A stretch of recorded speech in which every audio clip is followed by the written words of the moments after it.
Bonjour, dans cette vidéo, je vais vous parler de la méthode AIDA. La méthode AIDA est une succession d'étapes par lesquelles un individu va passer lors du processus d'achat. C'est une méthode utilisée dans la publicité de tout type. Son nom est en fait un acronyme. Nous avons donc le A pour attention, le I pour intérêt, le D pour désir et enfin le A pour action.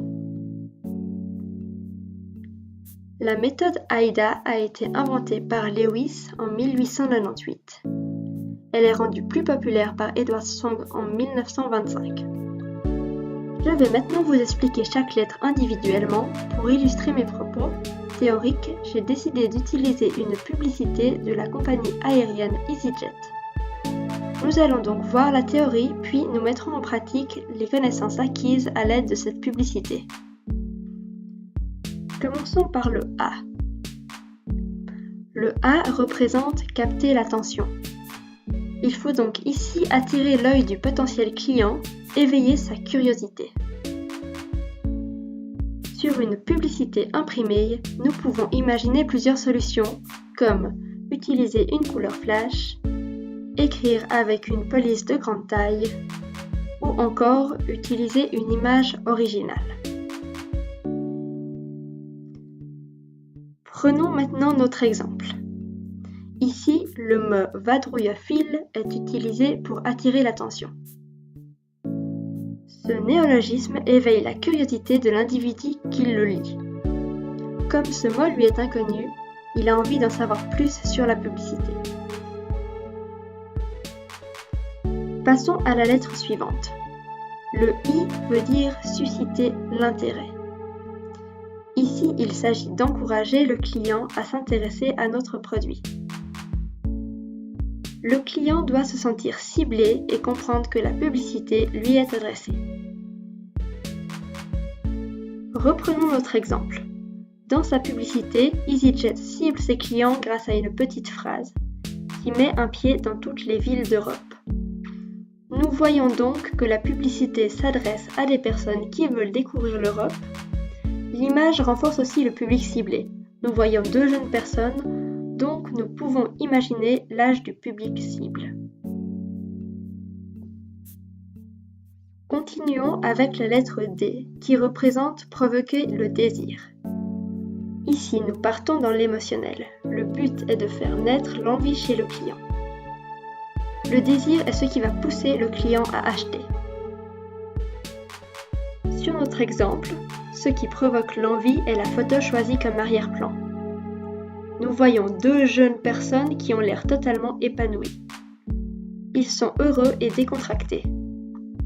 En regardant cette image, le client s'imagine à leur place et cela lui provoque du désir. Enfin, prenons la dernière lettre, le A pour action. Ici, le but est de convaincre le client de passer à l'action. Il faut donc inviter le client à acheter votre produit. Pour cela, le client doit avoir accès à toutes les informations qui lui permettent de passer à l'action. Ces informations doivent être claires et simples. Il faut que ce soit le plus simple possible pour le client de passer à l'action, c'est-à-dire d'acheter. Utilisons une dernière fois notre publicité EasyJet comme exemple. Dans la partie orange au sommet à droite de l'image, nous avons accès à plusieurs informations qui nous permettront de passer à l'action. Tout d'abord, nous voyons le nom de la compagnie aérienne, EasyJet, ce qui nous permet de savoir où passer commande. Ensuite, nous pouvons voir le prix proposé, 42 €. Puis, si on se rapproche un peu, les destinations que la compagnie propose. Nous avons donc toutes les informations les plus importantes sous nos yeux. Ces dernières vont donc nous pousser à aller sur les sites d'EasyJet afin de passer commande. Comme nous le savons, les habitudes des consommateurs ont changé depuis que la méthode AIDA a été mise en place. C'est pour cela qu'avec le temps, une cinquième étape a été ajoutée au modèle. Cette dernière étape est la satisfaction. Cette cinquième étape permet de boucler le processus. En effet, si le client est satisfait de son achat, il reviendra acheter dans la même entreprise. On voit donc que la satisfaction permet de fidéliser le client et ainsi de lui vendre d'autres biens ou services. Pour résumer, lorsqu'on travaille sur une publicité, que ce soit affiche, flyers ou autre, il faut toujours faire attention à ces 4 points. Capter l'attention du client, susciter son intérêt, provoquer le désir et enfin pousser à l'action.